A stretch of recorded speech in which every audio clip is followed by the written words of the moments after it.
The Jabalia refugee camp in Gaza, once home to thousands, has been severely destroyed in a brutal Israeli campaign. What remains is devastation, unimaginable suffering, and a community almost effaced from existence. An investigation by The Guardian exposes this horrific reality through eyewitness accounts and chilling footage.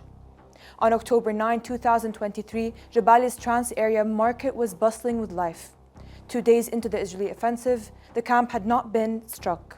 But between 10:30 and 11:30 a.m. that day, 5 airstrikes hit, killing dozens and marking the beginning of a devastating 3-phase operation.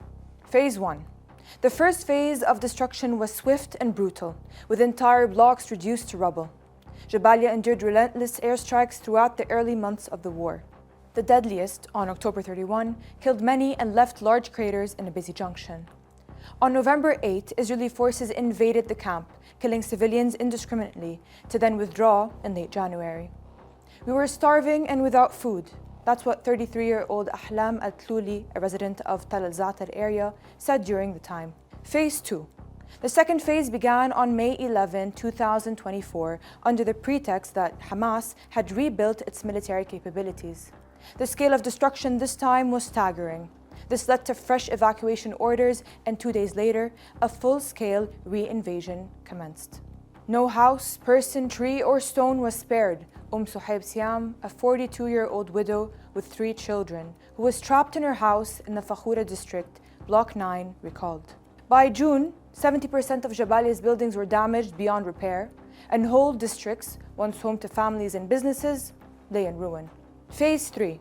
The third and most brutal offensive began on October 5, 2024, when Israeli forces launched their third large-scale invasion. This time, Israeli occupation forces targeted the heart of Jabalia, leveling entire neighborhoods. Buildings were reduced to rubble and streets were turned into wastelands. In some places, bodies were found on the streets, crushed beneath the rubble. "There is nothing left," said university lecturer Khaled Al-Aila. "No homes, no schools, no hospitals, nothing." As the world watches in shock, Jabalia's destruction is not just a consequence of war. It's a systematic, calculated campaign to erase an entire community. With no end in sight, this scorched earth policy, referred to as a general's plan, aims to render northern Gaza uninhabitable.